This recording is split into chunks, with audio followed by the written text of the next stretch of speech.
good to see you. I'm glad you made the trip. You know, from New York. First time in Houston, having a good time. It's the first time? Yes. Well, yes, welcome. Yes. I love it. The energy in Houston is good.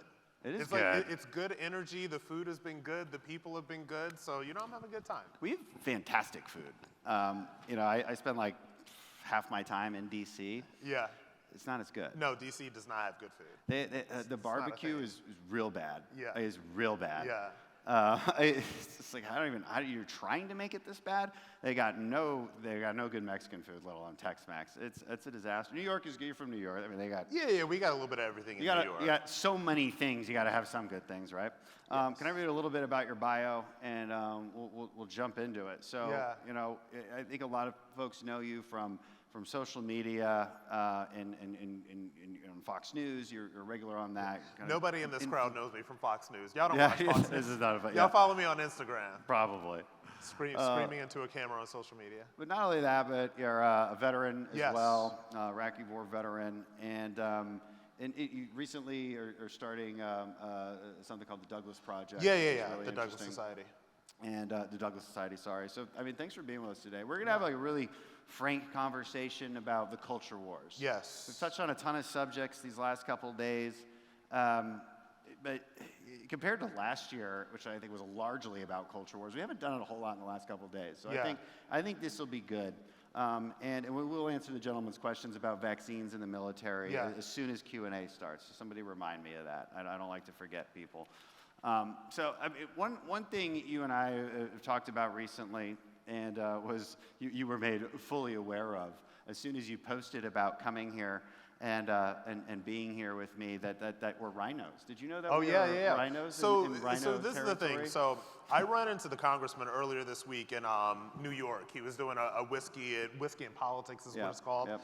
And so, we take a photo, whatever, right? I posted on my Instagram. All of a sudden, what are you doing with that rhino? What are you doing with Eye Patch McCain? And he's not one of us. And he's like all of this other stuff. And it blew my mind because I didn't think that literally posting a photo with a Republican congressman who's also a veteran would be something that is at all controversial. So it actually blew my mind that this was controversial. But this brings up the point that we've been talking about all week, which is, like you said, the cancel culture on the right. Yeah. And so there was a really good article that came out in something called The Atlantic, which is completely irrelevant to anybody that's in this room. But it was very interesting because I'm going to tell you what it said. The culture wars that we're fighting right now in this country are largely dictated by the fringes, right? So people on the far left and the far right. But here's the thing. This is the most interesting part. They don't spend a lot of time attacking each other. No. They spend more time attacking people on their side that do not toe the line, which I thought was completely fascinating. You can't be canceled by the other side, right? I think it is a myth. There's a lot of people who talk about it. They gain a lot of attention. They're like, the left is trying to cancel me. Yeah. They can't cancel you. Only your own side can cancel. That's the very nature of cancel culture, is being canceled from within. And even our own side can't. My podcast is literally called Can't Cancel Rob Smith. You cannot cancel me. You are uncancelable when you build your own platform and you own everything that you do. Because, a lot of the big, serious cancel culture moments that we've seen from the left, it is, look, yes, I understand that some people might counter-argue, well, they can take you off Twitter and et cetera. Yeah, I guess that's a deplatforming that certainly happens. But for the most part, if we're being honest, if they swarm you or I, it makes us more powerful. Oh, of course. It's a beneficial, if we're being honest. Now, what the left is dangerous about doing is canceling those kind of nice liberals. Yeah. That's where they get them. They get those nice liberals because, and this is what I've explained to people. There's definitely a difference between progressives and liberals. The kind-hearted liberal types. My problem with liberals is that they're too easily persuaded and bullied by the far-left progressives. Yeah. Because they don't have this. Conservatives have a set of principles that is, I think, somewhat strict. And so we know what we stand for. Liberals don't necessarily have that. They're about nice feelings. They're about compassion and equality and justice. And they don't put a ton of thought into how they're going to implement those specific outcomes. And so they're easily indoctrinated by the progressive left and also easily bullied. Yeah. And this is what I see very often. Well, this is what I think with the liberals right now is that there are some dyed-in-the-wool liberals that are afraid to say what they really feel about things. And what gives the left power is this idea that you can be, like as we talk about cancel culture, that you can be canceled and we're going to end you if you do not have the correct opinion about this. But also the idea that if you think this way about this issue, that means you are a good person, right? The, quote unquote transgender kid issue is a big deal nowadays. We're going to talk about transing kids and all of these surgeries and medicalization of young kids under the guise of transgender identities. There are a lot of liberals and quote unquote progressives that do not believe in this, but that are deeply afraid to question this because they are going to be canceled from people on their side. And then, and I will say this, and I don't want to really wade too far into, abortion, pro-life, et cetera, there are some conservative women that do not feel that they have the correct conservative view on that particular subject, so that they're silent and they don't say what they truly believe about that issue. Yeah, I mean, it becomes this, I worry about our politics sometimes because has it become this era where the first thing we do is choose the color of the jersey. Yeah. The blue jersey or the red jersey. And only after that do we say, okay, no, wait, what are we supposed to yell at the other side? Exactly. Like, what's the chant? It's like, it's not supposed to be like sports. Yeah. Sports is supposed to be our outlet. And these two things have fused in interesting ways. In many ways, our sports have become politicized. But in other ways, our politics has become sporticized. That's a redneck term. Yeah. But it's an authoritarian. He said redneck, I didn't say it. Yeah. And you can see how that's happened. And, I encourage young people all the time. Like, if you don't agree with me, that's fine. In fact, I would encourage you to just say, I don't know. It's okay not to know. What's not okay is if you really don't know about something, but you're extremely emotionally invested in that opinion. To have a strong opinion without the knowledge to back it that's worrisome. It's also not helpful to you. And it's emotionally distressing when somebody then disabuses you of whatever false narrative that you might have, or gives you counterfacts to a belief that you really held. The kids call it being triggered. They get triggered, and by the way, don't think it happens everywhere. Don't think that people on the right don't get triggered, because they do. They were triggered on your Instagram, they're very very so. Triggered, and I feel like for me personally. So when I started doing all this stuff, like you guys, that video, oh God, that was 4 years and probably about 15 pounds ago, but that's okay. You're looking good. It's all muscle. You're just fishing for compliments. Yeah, no, now, it's all muscle. But the interesting thing about that was that video came out about 4 years ago, and at that point in time, so like I'm this black gay dude that's like, well, no, I don't really agree with the left and any of that stuff, and I shouldn't have to agree with that because I'm black or because I'm gay or any of this other stuff that that doesn't really matter, right? And so that was sort of accepted at the time, but then it's getting to the point where there's some factions that are like, well, that gay guy shouldn't be talking about this or he shouldn't be saying this. But most people in this country are in the middle. I believe that we are a center-right country. Yeah. I believe that most people are center-right. But most people are not hard right or hard left. And so where are the voices for people that are like, well, I can see this side, but I can see that side too. And like you and I have been speaking about this whole week, I had to make a conscious decision on my platform to just not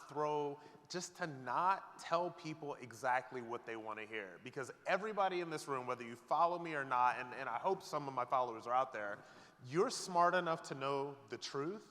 And they're smart enough to know what's real, and I'm not going to insult their intelligence by throwing them red meat out there that's not real.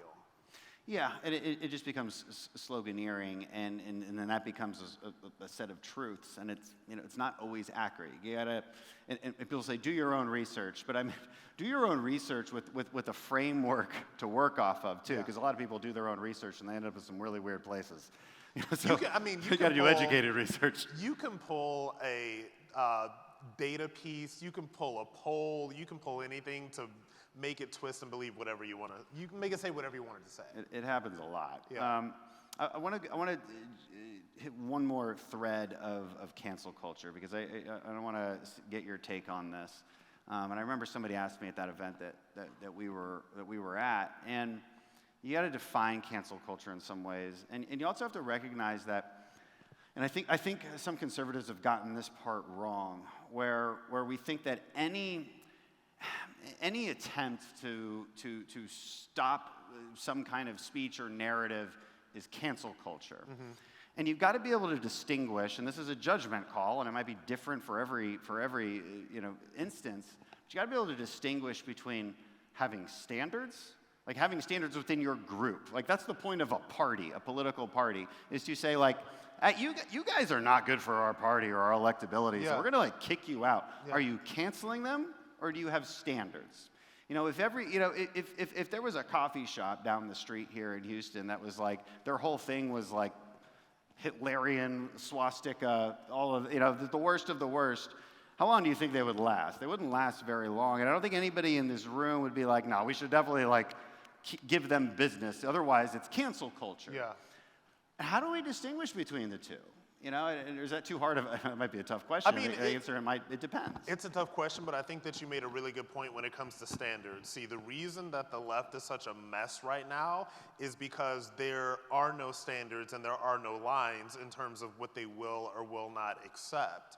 And the things that a lot of these, typical old school mainstream liberals, progressives, things that they will not accept, they're too afraid to speak up against. Yeah. And also, they pretend that these things are not happening. I think that with We on the Right, we embrace free thought. We're free thinkers, right? We embrace free thought. We embrace diversity of opinion, diversity of thought, all of that stuff. But then again, like you said, it's not cancel culture for me to stand up and say, well, this person said something, I don't think that that's right. That does not represent what my personal values are.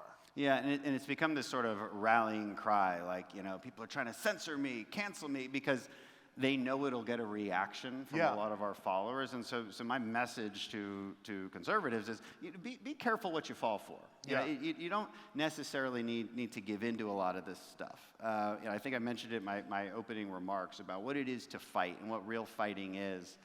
And one of the other concerns I have, and I think what you've noted too, is the what I call the woke right. Yeah. Because mostly I say that because it really makes them even madder at me. And so the woke right. That's the first time I've heard that. That's actually brilliant. It's interesting. But there is some thinking behind it. So what is it to be woke? Well, it's an obsession with identity politics. First of all, that's what it is to be woke. It's an obsession with victimhood, where you actually worship victimhood. And I'm going to lay out some steps here, and you tell me who it applies to. So first step is to say something extremely provocative and just insulting and mean. Second step, just express this disbelief that anyone would actually react to you this way. In the words of our esteemed colleague, AOC, why are you so obsessed with me, right? So they express this disbelief. Then she claims victimhood. You're just picking on me. You're doing this because I'm a woman or because I'm this color or whatever it is. Then you fundraise off of it. Yeah. This happens on the right all the time. All the time. All the time. It's the same pattern, and it's an obsession with victimhood, and we have to be attuned to it, I think, and just look out for it. Be victors, not victims. I mean, you have to, and I think with this, look, I'm a capitalist, you're a capitalist, everybody's a capitalist in this room. Get your money, right? There's a lot of people that are making a lot. Was somebody clapping for capitalism? Capitalism. Yes, we love money. Yes. Making money. Yes, capitalism. Yes. No, capitalism. Get your money, and there's no shame in getting your money. But I think that for you guys, as people who are consuming this stuff and people who are watching this stuff, I think that, and I say this all the time, Dan, you guys are smart enough to know who is being real with you, and you guys are smart enough to know who's hustling you.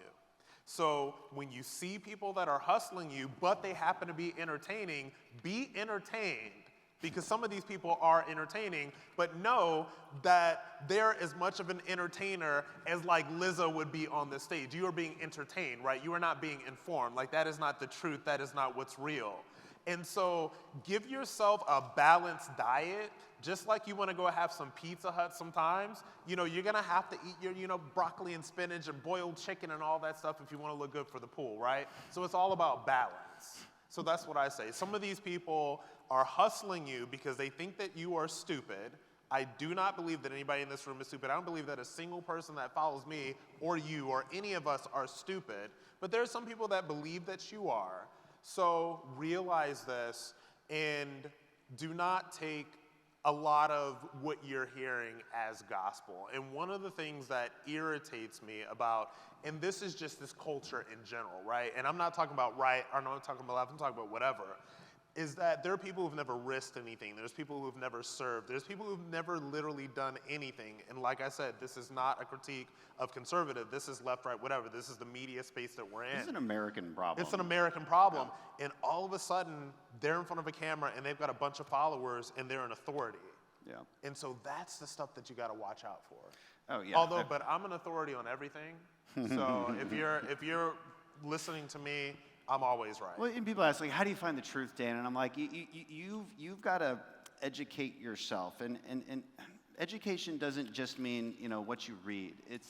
It's teaching yourself how to think. And you've got to be able to parse through the facts. You've got to be able to be discerning with information that's placed in front of you. And that's a learned skill. And I'll tell you what the first step to that skill is humility. Yeah. You've got to understand what you don't know.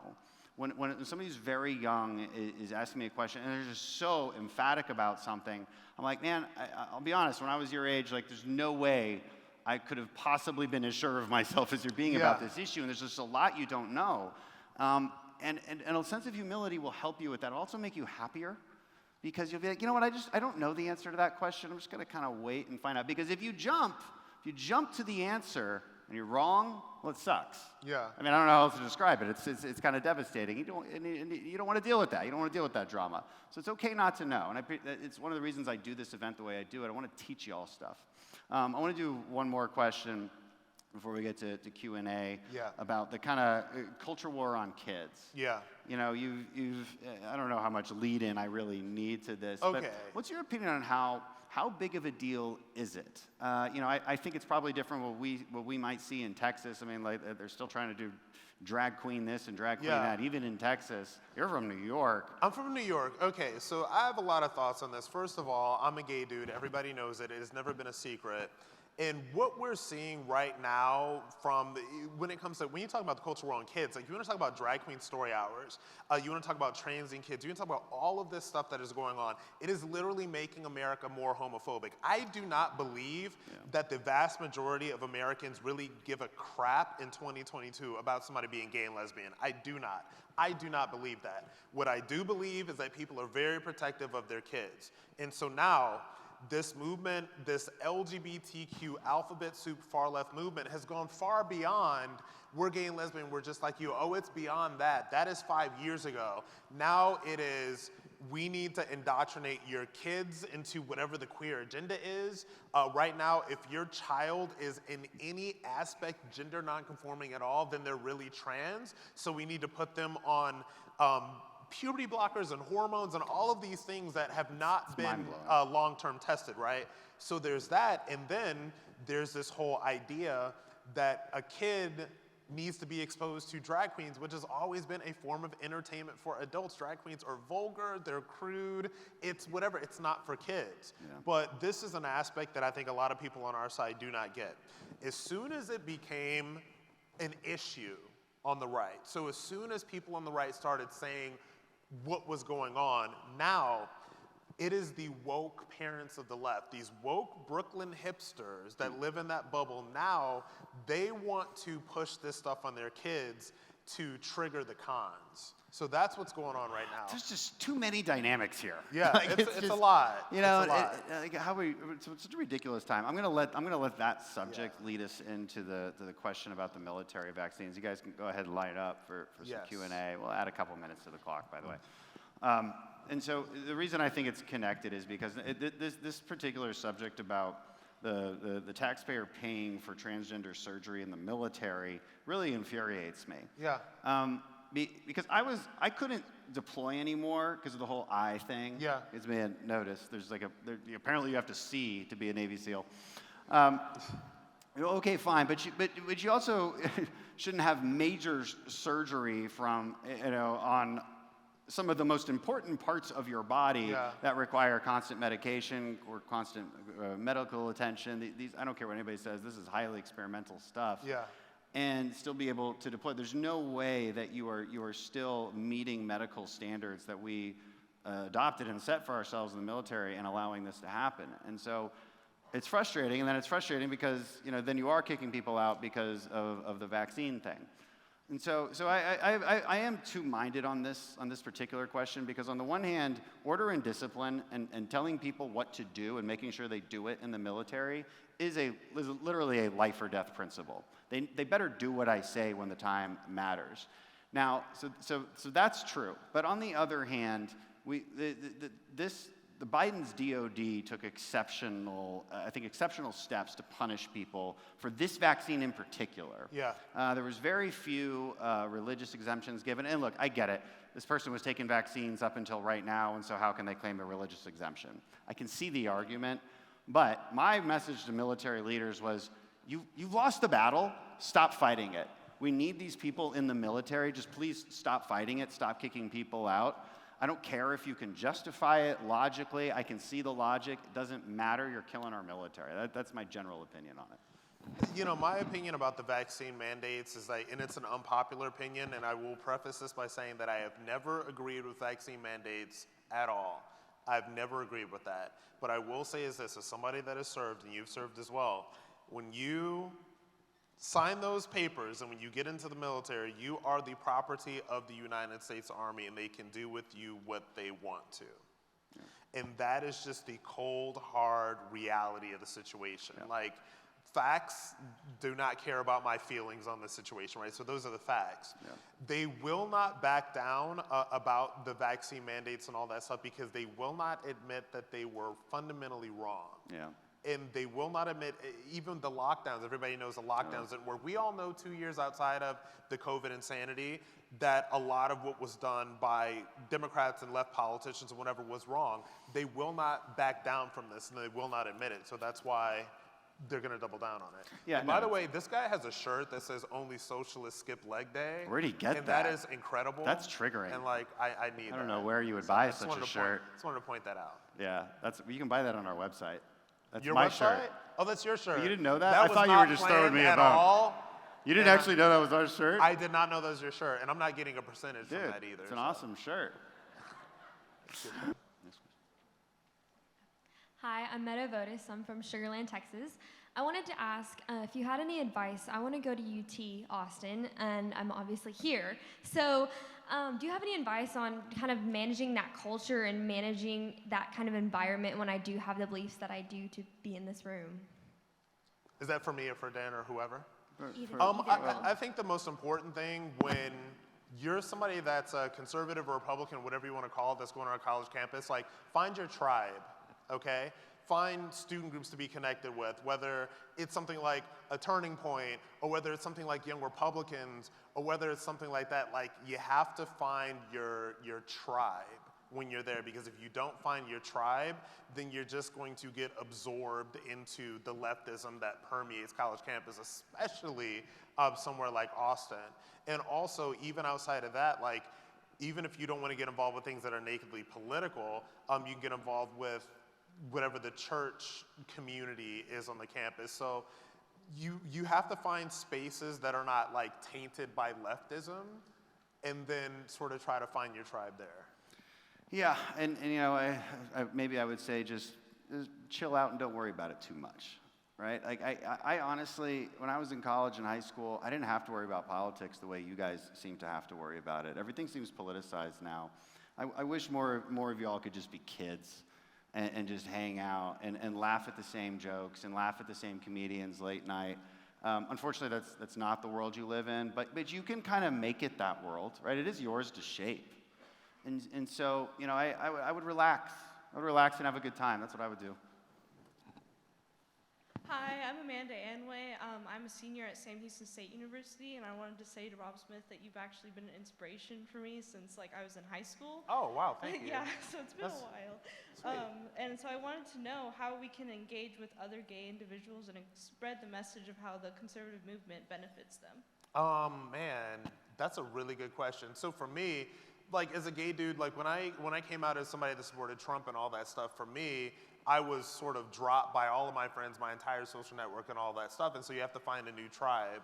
And I've found, and I'm actually gonna be here next month speaking at the Log Cabin Republican sort of Christmas party. So that has become my tribe socially, where if I want to be around other like-minded gay and lesbian individuals, sort of that's the space that I gravitate to.